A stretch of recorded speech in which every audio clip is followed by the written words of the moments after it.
فضيحة من العيار الثقيل. ابن أخت فرحات مهني يفجر قنبلة ويكشف أسرار خطيرة لأول مرة. ننصحكم تتبعوا الفيديو حتى النهاية، كاين عدة نقاط أذكرها، منهم المخزن، فرنسا، وحتى أكذوبة نحن تنظيم سياسي ولدينا غطاء دبلوماسي وتدعمنا الكثير من الدول. شوفوا الفيديو مع نولو. قالوا هو لونو استقبلت لو جي بي كا الماك في لونو. الور هذه كذبه اللي داوهم سي او ان جي تبع للمخزن.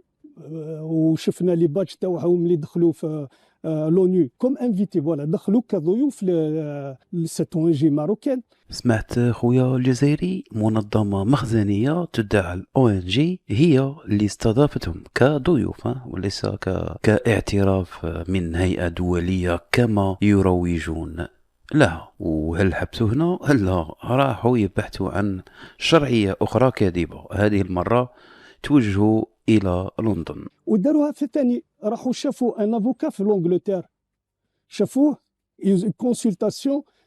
هما خرجوا صوروا مع هذاك بريطاني، قالوا هاو الدروا انترناسيونال يستعرف بلي لاكوز تاعنا مليح، الور كو سيزون في يعني كونسلتاسيون اللي غلط الراي العام. وكي قالوا الماك استقبلوا به في لاسومبلي تاع فرنسا ايتو، الور كو هو يعني كاين واحد ديبيوتي تابع للكيان هو اللي دارهم خيوط وكراو ينسال، كراو ليديفيس في تماك، وداروا يعني واحد نامبورت كي يعني يكري هذيك الصاله ويدير واش يحب. والله لا تبهديله، اجتماع مغلق مع محامي في لندن ممكن اي واحد يديره.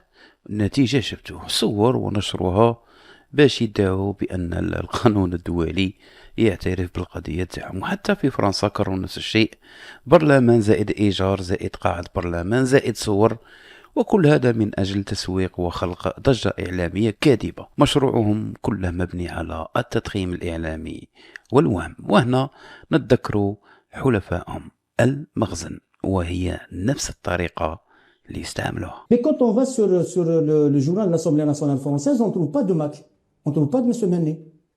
En tous les cas, c'est une invitation qui nous a été faite pour tenir. C'est M. Eric Raoult qui a organisé une réunion. C'est ça l'estime que vous avez pour le peuple kabyle? Et alors? Non, sérieusement, c'est ça l'estime que vous avez pour le peuple kabyle? Vous êtes vraiment cynique. Je ne suis pas cynique. Je prends les choses. Alors, le cynisme, c'est de faire croire aux Algériens, c'est de faire croire aux gens qui sont dans la Kabylie que vous avez été reçus dans l'Assemblée nationale française. Voilà le cynisme. Oui. Voilà le cynisme, monsieur. ودرك نروحوا للنقطة المهمة والسؤال المطروح: ما علاقة فرحات مهني بلو ماروك؟ في هذيك لا بيريود 99 2000 il a reçu une invitation officielle du royaume. Voilà, le Maroc, donc il a reçu une invitation officielle, et il ne peut pas nier ça. Et à partir de là, moi je me pose les questions, pourquoi ce retour, pourquoi cette invitation en 2000, pourquoi il y a eu, يعني علاش كانت الربيع الأسود juste après.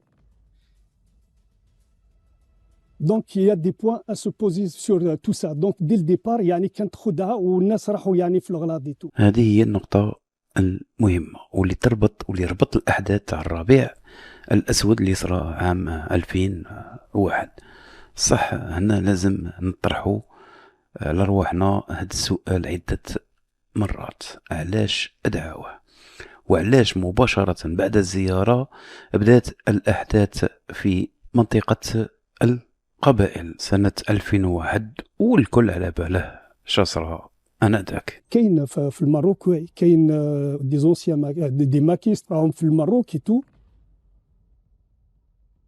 Le Maroc, il les tient comme Rahaïn là-bas aussi, parce que on va dire le Makhzen, c'est le patron تاع الماك. ما كانش فيها يعني نقاش ولا يحبوا سي فيريديك سي كونكري سي.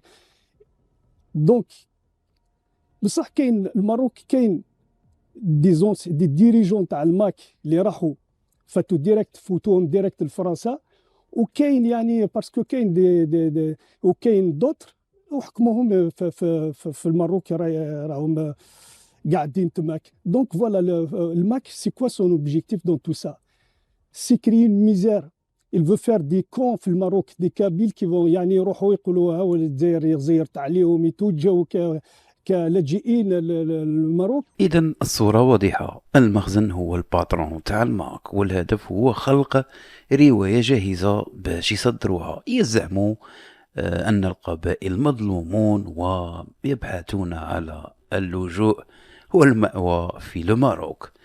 هذا يأكد لنا أن المشروع كان بتخطيط مغربي وبتنفيذ الماك. وباش تعرفوا باللي التواطؤ والتناقض في نفس الوقت، كي سقسوا فرحات مني قالوا له قلنا كلمة في حق حراك الريف، شقال لهم بالحرف الواحد من مصلحة الريف يبقوا تحت الراية المغربية.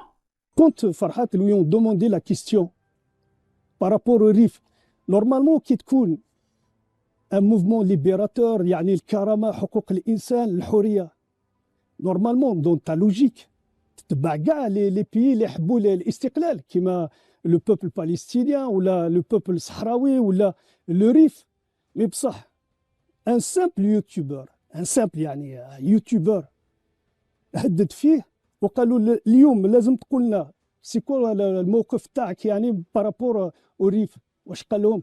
قال لهم يعني في مصلحة الريف تبقى تحت الراية تاع المغرب. بكل بساطة هذا ليس موقف تاع حركة تحرر، بل هو دليل قاطع على أنها مجرد ورقة سياسية في يد المخزن، تضحي بالمبادئ من أجل التمويل.